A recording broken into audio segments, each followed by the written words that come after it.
سب سے پہلے میں آپ سے جاننا چاہوں گی کہ ذی الحج کا جو مہینہ ہے اس کی فضیلت کے بارے میں آپ انشاءاللہ ہمیں ضرور بتائیں، آگاہ کریں، اور اس کے بعد پھر ہم یہ بھی جاننا چاہیں گے کہ کون سے کام ہیں جو ہمیں اس میں کرنے چاہیے انشاءاللہ تاکہ ہم اس سے زیادہ فائدہ اٹھا سکیں۔ وعلیکم السلام رحمۃ اللہ وبرکاتہ۔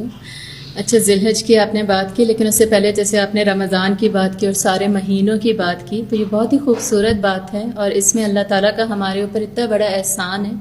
کہ رمضان کے بعد مسلسل ایسے مہینے آتے رہتے ہیں جن کی کوئی نہ کوئی فضیلت ہے۔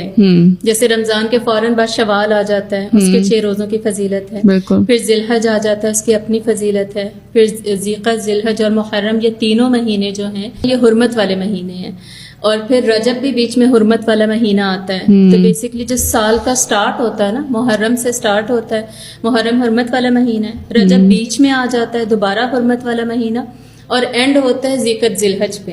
تو اللہ تعالیٰ نے نا beginning of the year, mid of the year اور اینڈ آف دا ایئر، یہ ہمیں الگ سے اپرچونیٹیز دی ہوئی ہیں۔ اس میں بیسکلی پھر یہ ہوتا ہے نا کہ آپ بھولتے نہیں ہیں۔ آپ کو اللہ تعالیٰ اگر ایسا ہوتا نا، ایک سال پورا ایسا ڈیزائنڈ ہوتا کہ صرف رمضان آ رہا ہے اور باقی مہینوں کی کوئی فضیلت نہیں ہے، تو بالکل ہی ہم نے آؤٹ آف دا وے چلے جانا تھا، آؤٹ آف سرکل سے ہی نکل جانا تھا بالکل۔ اور ہم نے وہ جو ہوتا ہے نا کہ ایک عبادت کی عادت پڑی ہے، اس کا ریمائنڈر اگر کوئی بھی نہ ہمیں مل رہا ہوتا تو ہم پھر بس جو دل کر رہا وہی کر رہے ہوتے، پھر رمضان میں خود کو کھینچ کے لے آتے، پھر 11 مہینے کچھ اور، تو 11 مہینے کا الٹیمیٹلی اثر تو ہوتا ہے ایز کمپیئر ٹو 1۔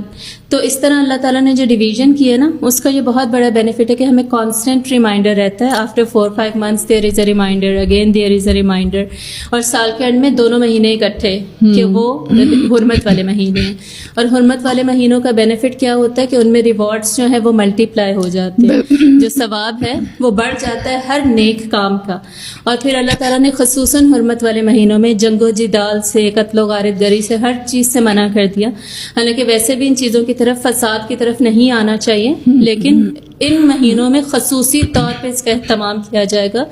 کیونکہ ان مہینوں کا احترام زیادہ ہے۔ بالکل، آپ جس طرح بات کر رہی ہیں کہ ان مہینوں میں الحمدللہ اللہ کا بہت کرم ہے کہ جو نیکیاں ہیں وہ ملٹی پلائی ہو جاتی ہیں۔ اچھا، مجھے یہ بتائیے گا، یہ لوگوں کے ذہن میں بھی یہ کنسرن اور سوال ہوتا ہے کہ نیکیاں تو اگر ہو رہی ہیں ملٹی پلائی، تو گناہ جو ہیں ان کا جو ہے وہ اتنا ہی رہے گا یا وہ بھی ملٹی پلائی ہوتے ہیں؟ کہ ابھی ریسنٹلی ہم اسی ٹاپک پہ بات کر رہے تھے تو ایک خاتون نے بولا کہ گناہ جو ہے وہ ملٹی پلائی نہیں ہوتے، گناہ کے جو ہے نا عذاب یا سزا وہ ویسا ہی رہتا ہے۔ ان کو شاید بات سمجھ نہیں آئی تھی اس بات کو، میرے خیال میں اگر ہم کلیئرلی بتا دیں لوگوں کو تو شاید یہ زیادہ، میرے خیال میں پوائنٹ جو ہے وہ کلیئر ہو جائے گا، اور کنفیوژن کسی کی بھی ہو نا وہ ریموو ہو سکتی ہے۔ تو گناہ ملٹی پلائی ہونے کا مطلب یہ ہوتا ہے، جیسے فار ایگزامپل ایک گناہ ہے گالی دینا۔ اب وہ گالی آپ باہر جاتے ہوئے کسی کو دے رہے ہیں، سیم ایک گناہ تو وہی ہے نا، گالی دے رہے ہیں، وہی گالی اگر کوئی اپنے والدین کو دے رہا ہے، اب گناہ تو سیم ہے گالی دینا، فرض کریں ورڈ بھی اس نے سیم یوز کیا ہے، لیکن سنس ماں باپ کا احترام زیادہ ہے تو وہ گناہ کی شدت بڑھ جائے گی، اور وہ وہی گالی دینے کی جو سزا ہے اسی ٹون میں، اسی لہجے میں وہی گالی دی ہے، لیکن اس کی سزا بڑھ جائے گی۔ تو گناہ کی جو شدت ہے اس کی وجہ سے وہ ملٹی پلائی ہوتا ہے۔ اسی طرح ان مہینوں کا بھی احترام زیادہ ہے نا، جیسے والدین کا احترام زیادہ ہے، تو ان مہینوں کے احترام زیادہ ہونے کی وجہ سے ان میں کیے گئے گناہ جو ہے ان کی ڈیفینیٹلی ان کی شدت زیادہ ہو جاتی ہے، اور اس کے لیے پھر سزا زیادہ ہوتی ہے۔ ٹھیک ہے، اب ہم میرے خیال سے اس کی فضیلت کی طرف بڑھتے ہیں اور اس کے بارے میں انشاءاللہ بات کرتے ہیں، اور اس کے بعد پھر ہم یہ بھی بات کریں گے کہ اس مہینے میں ہم کیا کریں ایسا جس سے ہم اس سے زیادہ فائدہ اٹھا سکیں۔ پرٹیکولرلی ذی الحج کے مہینے کی بات کریں نا، تو ایک تو یہ حرمت والا مہینہ ہے ہی ہے، لیکن یہ مہینہ نا اٹ سیلف بہت ہی منفرد ہے، منفرد اور یونیک کس حساب سے کہ اس میں نا تمام عبادات جمع ہو جاتی ہیں۔ جیسے حج ہے، وہ کسی اور مہینے میں ہمیں اپرچونیٹی نہیں ملتی کرنے کی، لیکن اس مہینے میں ہم حج بھی کر رہے ہیں۔ قربانی جو ہے وہ ہم اس مہینے میں ادا کر رہے ہیں، اور پھر نماز، روزہ، صدقہ، زکوٰۃ وغیرہ وہ تو باقی مہینوں میں بھی چلتا رہتا ہے، اور باقی نیکیاں بھی جو ہم کرتے ہیں، حسن اخلاق ہو گیا، صلہ رحمی ہو گئی، سب چلتا رہتا ہے، لیکن حج اور قربانی کے ایڈیشن سے یہ مہینہ بہت زیادہ منفرد ہو جاتا ہے، اور یہی وجہ ہے کہ اس مہینے کی جو فضیلت ہے نا بہت زیادہ بڑھ جاتی ہے، اور یہی وجہ ہے کہ آپ صلی اللہ علیہ وآلہ وسلم کی ہمیں متعدد احادیث ملتی ہیں اس معاملے میں نا، کہ جس میں آپ نے بتایا کہ ذی الحج کا جو مہینہ ہے اس کے پہلے 10 دن میں کیے گئے اعمال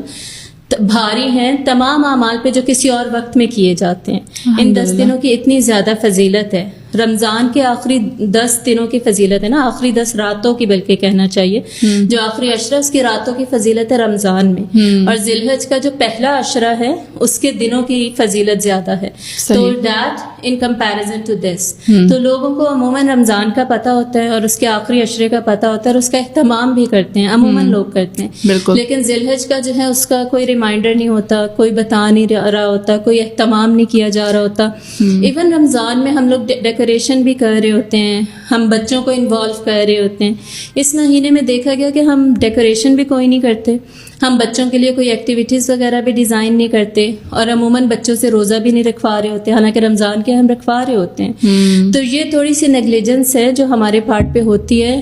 جو ان لوگوں کے بیسکلی جو کہ ذی الحج کی شاید فضیلت نہیں پتہ,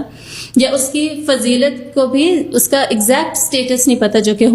کہ پتہ ہونا چاہیے. پھر آپ صلی اللہ علیہ وسلم کی یہ بھی حدیث ہے کہ یہ ان 10 دنوں کے میں کیے گئے اعمال اللہ کی نظر میں بہت محبوب ہیں, تو اس مہینے میں مسلسل جو پہلے 10 دن ہیں نا ان میں مسلسل آپ تکبیرات پڑھیں, تکبیرات تشریق جو ہیں وہ مسلسل پڑھتے جائیے. اور پھر آپ صلی اللہ علیہ وسلم نے یہ بھی فرمایا کہ اس مہینے میں جو پہلا عشرہ ہے اس میں کیے گئے اعمال جو ہیں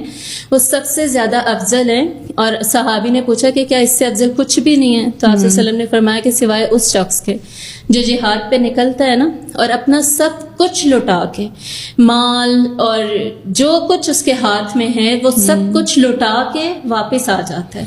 تو جان صرف اس کی بچ جاتی ہے, لیکن جہاد کیا ہے اس نے تو غازی بن کے آتا ہے, زخم وغیرہ ہوں گے ظاہر ہے, اپنا جسم بھی اس نے پیش کر دیا اللہ کے راستے میں, مال بھی پیش کر دیا, سب کچھ اس نے پیش کر دیا, خالی ہاتھ واپس آ گیا سوائے اس شخص کے. تو باقی ہر چھوٹا سا چھوٹا عمل, جیسے تکبیرات میں صرف زبان ہی ہلانی ہے نا, تو چھوٹے سے چھوٹا عمل ان 10 دنوں میں کیا گیا وہ افضل ہو جاتا ہے ایز کمپیئر ٹو باقی مہینوں میں کیا گیا کوئی بڑا عمل. الحمدللہ, جزاک اللہ خیر. تو اس میں آپ ہمیں کیا گائیڈ کریں گی سائمہ کہ ہم کون سے ایسے اعمال ہیں جو کریں جن سے انشاءاللہ, جیسے آپ نے کہا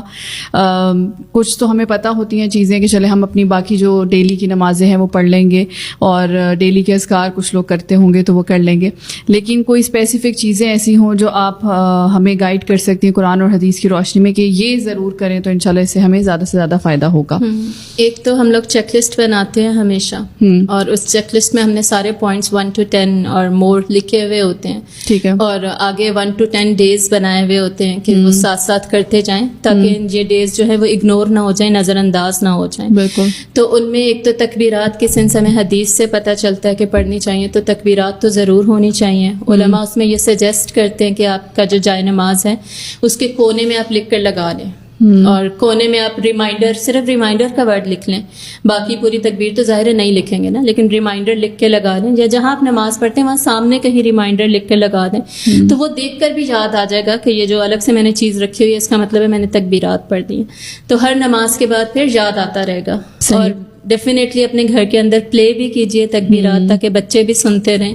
اور پلے کرنے سے یہ ہوتا ہے کہ صرف آپ کانشیسلی نہیں انکانشیسلی بھی سن رہے ہوتے ہیں. تو انکانشیس سننے سے باطن پہ اثر ہو رہا ہوتا ہے, آپ کے اندر تکبیرات جا رہی ہوتی ہیں, اور باطن پہ جب اثر ہوتا ہے تو وہ ظاہر میں بھی پھر نظر آتا ہے. اور بچے عموماً اسی طرح پک کرتے ہیں, بچے شاید ہمارے کہنے پہ نہ پڑھیں لیکن وہ سن کر انہیں پتا ہوتا ہے کہ جی زبان پر آ جاتی ہے نا ایک چیز, گاڑی میں پلے کر سکتے ہیں ہم. ایگزیکٹلی, گاڑی میں پلے کر سکتے ہیں. میری کوشش یہی ہوتی ہے کہ جو جب یہ دن آ جائیں تو پھر میری کوشش ہوتی ہے, گھر میں تو لگاتے ہیں الحمدللہ, لیکن میرا ہوتا ہے کہ گاڑی میں ویسے بھی کیونکہ بچے نشید وغیرہ سنتے ہیں تو ان دنوں میں میری اسپیسیفکلی کوشش ہوتی ہے کہ ہم تکبیرات انشاءاللہ لگاتے ہیں. بالکل, اور اس میں اتنی خوبصورت آڈیوز ہمیں ملتی ہیں, حرم کی بھی مل جاتی ہیں. پھر بہت سارے لوگوں نے کمپائل کی ہوئی ہیں باقاعدہ, ڈفرینٹ خوراک کی کمپائل کر کے ایک بنائی ہوئی, اس میں ڈفرینٹ ٹونز میں آپ سنتے رہتے ہیں, تو وہ بہت اچھا لگتا ہے, بہت خوبصورت لگتا ہے. اور حضرت ابن عمر رضی اللہ تعالیٰ عنہ کی بھی روایت ہے نا, ان کے بارے میں ہمیں پتہ چلتا ہے کہ وہ اپنے زمانے میں یعنی آخری جو وقت تھا اس میں پھر باہر نکلتے تھے بازار میں, تو پھر وہ تکبیرات اونچا پڑھتے تھے بازار میں, اور لوگوں کو ان کو دیکھ کے یاد آ جاتا تھا اور لوگ بھی ساتھ پھر پڑھنے لگ جاتے تھے. تو یعنی ہمیں ریمائنڈر یہ کہ اپنے آپ کو بھی دیں, بچوں کو بھی دیں, پھر جس کو دے سکتے ہیں. اگر ہم کہیں ورک پلیس پہ جا رہے ہیں یا ویسے کہیں ہاسپٹل وغیرہ میں ہیں تو جس طریقے سے اچھے طریقے سے ہم کسی کو اگر ریمائنڈر دے سکتے تو وہ ہمیں دینا چاہیے.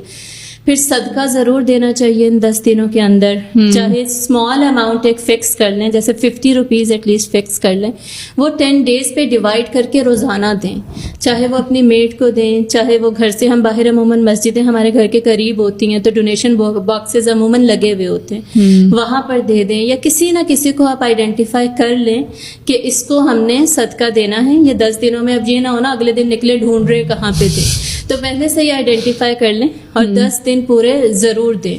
اور پھر جو روزہ ہے، روزہ ضرور کوشش کریں 1 to 9 رکھیں۔ 9 کو تو 9 ذی الحج کی تو اپنی فضیلت ہے، وہ تو رکھنا ہی ہے، لیکن 1 to 9 آپ اس وجہ سے رکھیں کہ حرمت والا مہینہ ہے، اس عشرے کی اپنی فضیلت ہے۔ بلکہ سورۃ الفجر کی جو شروع کی آیات ہے نا، والفجر ولیال عشر، اس میں جو ولیال عشر ہے 10 راتیں، اس کے بارے میں علماء کا یہی کہنا ہے کہ یہ 10 ایام کی بات ہو رہی ہے۔ ذی الحج کے جو پہلے 10 ایام ہیں نا، ان کی فضیلت کی وجہ سے اللہ تعالیٰ نے ان کی قسم اٹھائی ہے۔ تو یہاں سے قرآن سے بھی یہ ثابت ہے، حدیث سے بھی ثابت ہے، تو اس کے اوپر پھر روزے رکھنا ان 10 دنوں میں وہ ڈیفینیٹلی زیادہ ثواب کا باعث ہے۔ اور پھر نمازوں کا اہتمام تو ہم کرتے ہی ہیں، نمازیں فرض جو ہیں وہ ٹائم پہ پڑھیں، اچھے طریقے سے پڑھیں، خشوع و خضوع کے ساتھ پڑھیں، اور پھر نوافل کوشش کریں کہ ایڈ کریں۔ 10 دن ایٹ لیسٹ تہجد کی نماز ہم پڑھ سکتے ہیں، اشراق اور چاشت ہم پڑھ سکتے ہیں، تو نوافل نمازیں ایڈ کریں۔ اور پھر اینڈ میں انشاءاللہ قربانی تو ہم دیں گے، اور پھر ابھی تو ذی الحج کا مہینہ سٹارٹ ہو جائے گا، لیکن اس سے پہلے ڈیفینیٹلی لوگوں کو پتا ہوگا کہ نیلز وغیرہ اور ہیئر جو کاٹنے ہوتے وہ پہلے ہی کاٹ لیں، اور بیچ میں پھر 10 دنوں تک جب تک قربانی نہیں ہوتی وہ بھی حدیث کے مطابق ہم نہیں کاٹیں گے، اس کو بھی اوائڈ کریں گے۔ تو یہ بھی سنس ہم سنت پر عمل کر رہے ہیں اور اللہ کی بات مان رہے ہیں تو اس کی اپنی فضیلت ہے۔ پھر قرآن مجید پڑھنے کی طرف دھیان ہمارا ہونا چاہیے۔ قرآن صرف پڑھنا نہیں، جو سکھا سکتا ہے وہ سکھائے، جو سیکھ سکتا ہے وہ سیکھے، اور ایٹ لیسٹ 10 دن میں نہ کوئی صورت لے کے اس کو ڈیوائڈ کر لیں، اس کی آیات کو، کہ جیسے 30 آیات ہے سورۃ الملک کی،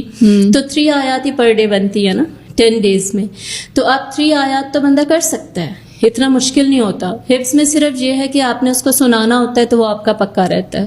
اگر آپ کسی بھی دن سناتے نہیں ہیں تو وہ آپ کا ویک ہو جاتا ہے۔ تو اگر آپ فرسٹ ڈے 3 آیات کر رہے ہیں، سیکنڈ ڈے 3 ایڈ کر رہے ہیں تو آپ 6 سنائیں گے، نیکسٹ ڈے آپ 3 ایڈ کر رہے ہیں تو آپ 9 سنائیں گے۔ اسی طرح یہ چلتا رہے گا تو پھر آپ دیکھیں گے اینڈ میں کیسے پکی ہو جاتی ہے سورت۔ تو جن کو سورۃ الملک یاد ہے وہ سورہ حامیم سجدہ کر لیں، یا سورہ سجدہ کر لیں صرف، اور اس کے علاوہ سورہ کہف کر لیں، سورہ یاسین کر لیں، یا 30ویں پارے کی کوئی سورت کر لیں، لیکن کوئی نہ کوئی سورت حفظ کیجئے اور اسی کی تفسیر پڑھیے، اسی پہ تدبر کیجئے،